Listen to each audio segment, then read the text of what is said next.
Alright, for this demo, I'm gonna do a simple or fairly easy bent lamination.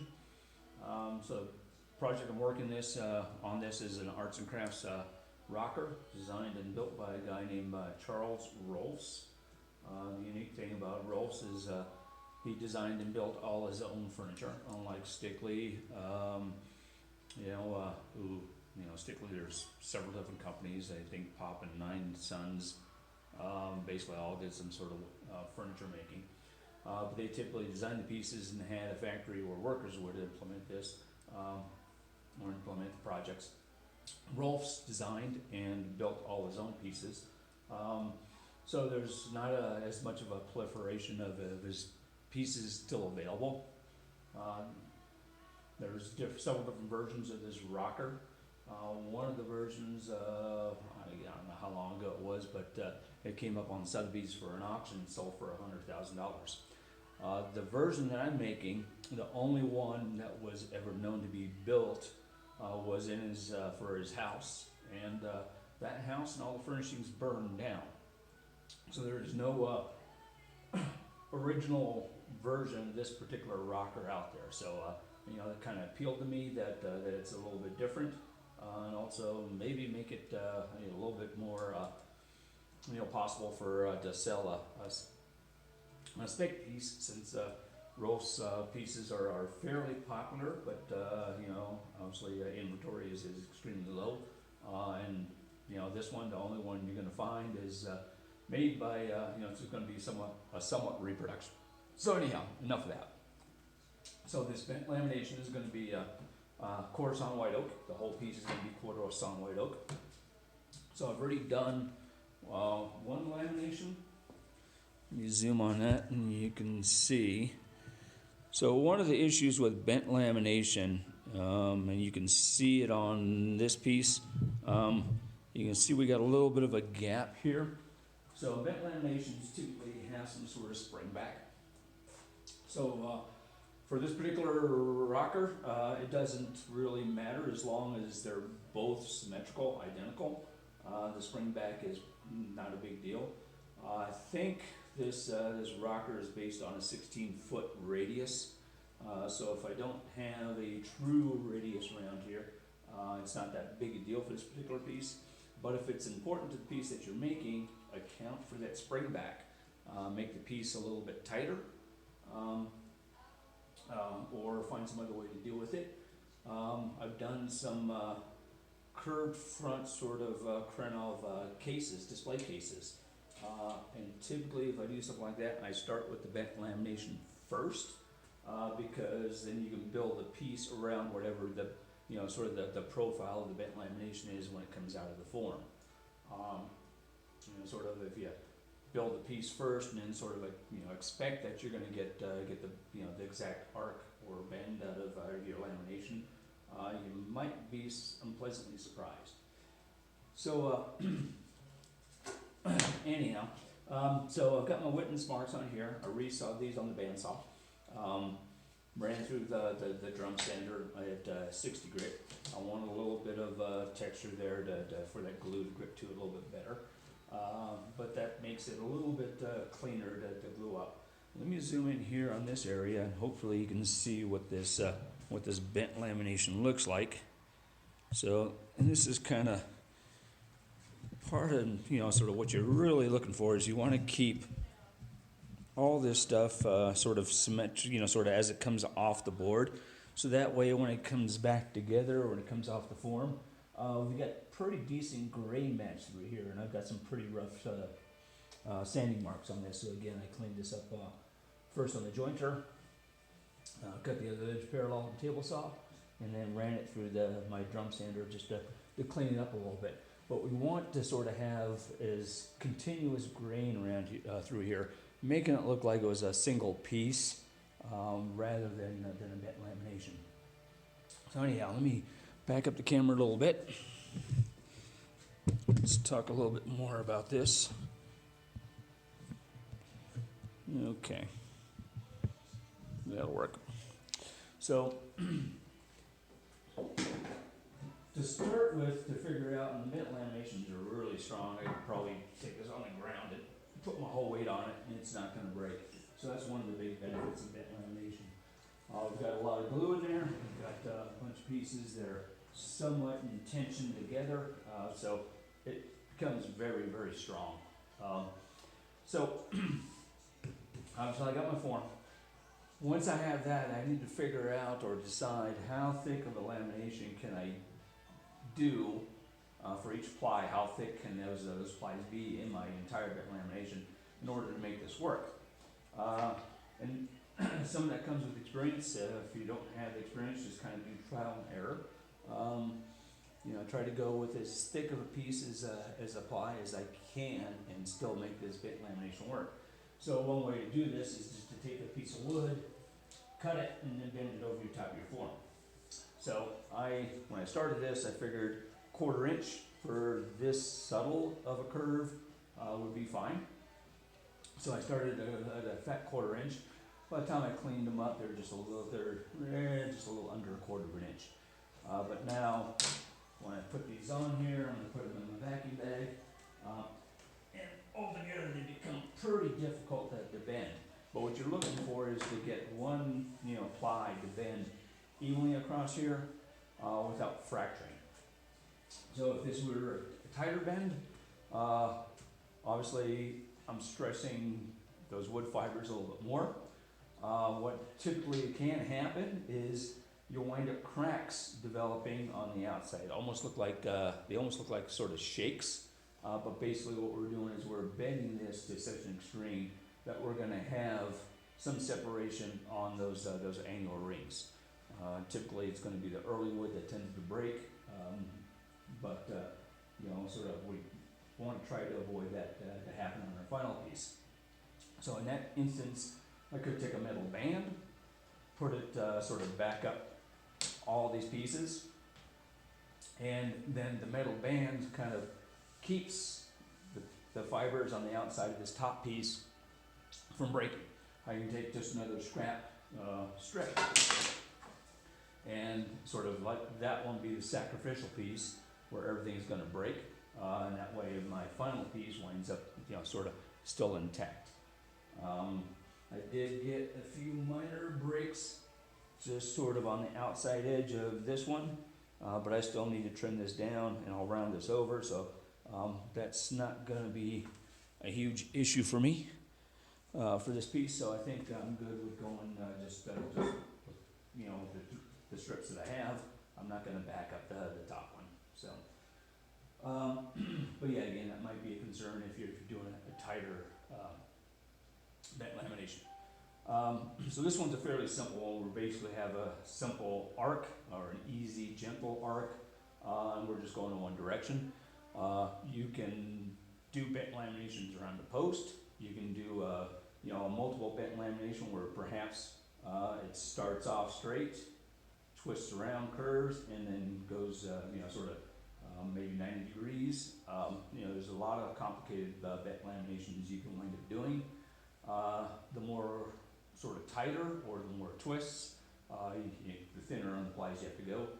For some of the more complicated ones, you might even just buy a commercially sawn veneer and just use the veneer for your plies on your bent lamination. So take a look around if you want to see some really cool work on bent lamination. Look at Laura Kishimoto's webpage. She does a lot of really cool chairs doing bent lamination, and she's got a lot more experience at doing unique bent laminations than I do. I typically do fairly simple ones. I haven't had a real need for doing quite as complicated laminations as what she does. So typically I will use cold pressed veneer glue for this, but since my little pan here has, I typically use just regular PVA. Sort of pick your flavor of the PVA. Depending on how complicated your bent lamination is. Obviously, if you're doing something really tight, you want something that gives you a lot of working time. For something like this, I could probably use just Tape Bond Original. It's going to have enough open time. If it's really complicated, you might even think about using epoxy. You know, a thin strip of a slow catalyst and epoxy will give you a good hour to work with it. Again, sort of pick your flavor of glue depending on what you're doing. Since I have the cold press already in my little pan here on my roller from another project, I'm just going to go ahead and use the cold press. You call it cold press veneer glue. It's basically just a specially formulated PVA, so it's not something I can't use for this application. Actually, in some sense, it might be a better glue to use for this because the cold press, when it sets, it doesn't creep, unlike a regular PVA can. So once this lamination comes out of my vacuum bag, I don't have to worry about it moving.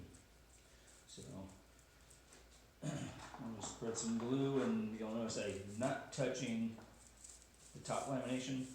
I don't need glue on the outside of this thing. So I have made the mistake on putting glue on all the plies, and it doesn't do you any good. Let me make sure the camera's able to see all this. Okay, we're good.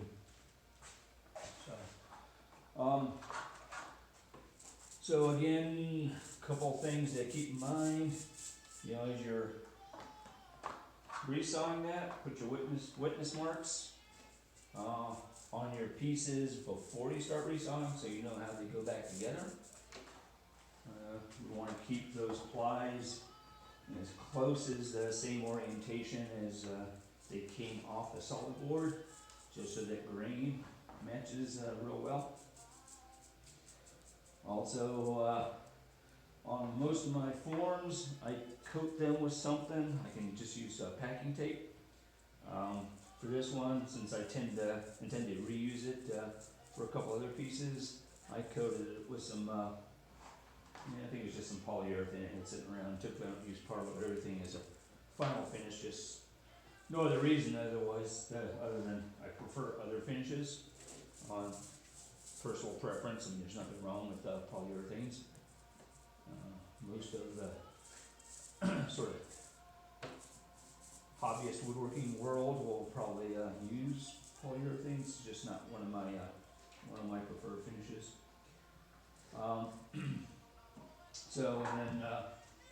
What I also tend to do with all these forms, I put some location marks on it, so if I'm making multiple pieces, like I am with the rocker, I need two of them, that I can get these pieces symmetrical. So when this came off my form, I basically put a center mark on it. So when the next one comes off the form and I have to cut these to length, they are a little bit long right now, that I can get them exactly symmetrical to the same length. So, alright, gloves on, stack these up.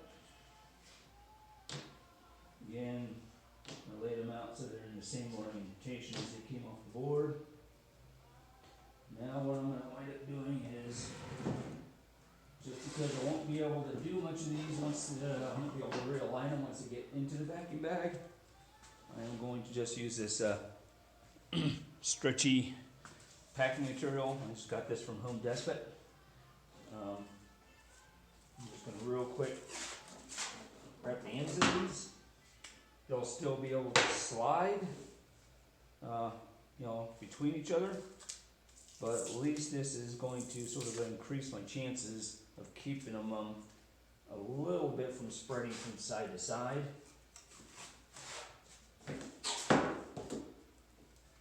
So as they go into the vacuum bag, I won't have quite as much of an issue dealing with them. All right, let me move the camera. So I took the bottom platen out of my vacuum bag, only because this piece is getting so high enough that it will interfere with the vacuum. So I'm going to slide the form in. In this case, it might be nice to have a little bit narrow, taller vacuum bag, but 2 bags, the other one's even bigger than this, so I'm gonna make this work. Okay, so my form's in, breather mesh is gonna go on top.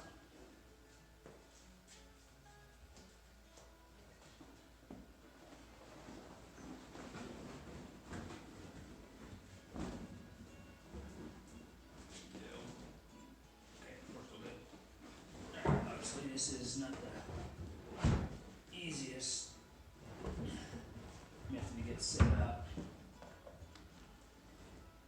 I'm gonna do one more thing.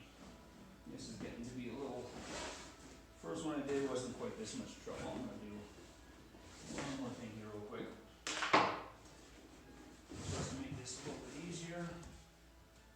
I'm going to wrap this in place.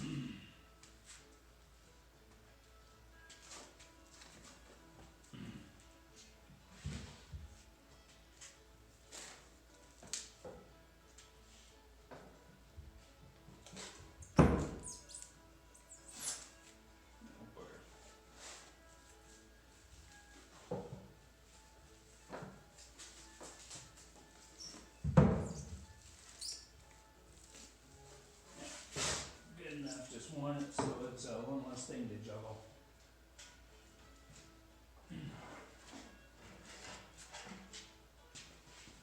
Alright. Quit clinging to me and you can get on the form. Alright. Now let's see if we can slide this in a little bit easier.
Do is hold this down until a vacuum starts to take. And I positioned the valve of my bag, made sure it was over top of the form for my piece and the breather mesh. I want the vacuum to have the best chance to pull everything down nice and tight. But don't, if I have that valve over someplace where it's going to choke off the vacuum, then that's not doing me any good.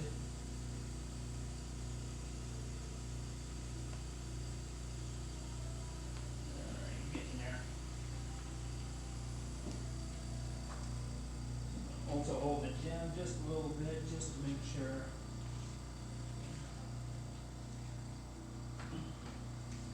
that my vacuum bag doesn't get pinched underneath my my form or my pieces. So that's looking pretty good. So I'm going to let that sit in there for about an hour and a half. Again, the cold press veneer glue calls for about an hour in the vacuum bag, but since this is a bent lamination and it's under a little bit of a stress, I'm going to give it a little bit longer. So I talked to one of my classes about this. So I tend to run a small, I think this is a, it's a Thomas. I think it's a Thomas vacuum pump that I got from Joe Gorelski over at Veneer Supplies, and I bought his little kit to put it together. So you can run a vacuum pump either continuous or auto cycling. idle cycling, once it reaches that pressure, I think it's pounds per mercury or something like that, it winds up shutting off. As that vacuum sort of releases, you lose a little bit of that vacuum, it'll come back on and pull it nice and tight. I tend to run this thing continuous, only because as it pulls it continuous, it's pulling moisture out of that bag, where you sort of have a little bit quicker drying on that glue. If I run it on auto cycling, it's not necessarily pulling that moisture out quite as fast. So, particularly for something like this for vent lamination, actually most of the time I tend to prefer running it continuous rather than auto cycle. But that's about it. So when this comes out of the bag, again, I'll take it over to my jointer, clean up one face, and then run the other face on the table saw. A little bit kind of a sort of iffy situation. So what I could do as well is once I get that one face cleaned, I could, if I felt a little more comfortable, I could run it through a planer. I tend to just clean it up on the table saw. Again, you sort of have a piece sort of angling on you or rotating on the table saw. So definitely make sure you're comfortable. I have the saw stop, so if I did slip, hopefully I wouldn't injure myself too bad. But yeah, so if you're not comfortable doing that on the table saw, certainly planer, drum sander, or something else works equally as well. That's it.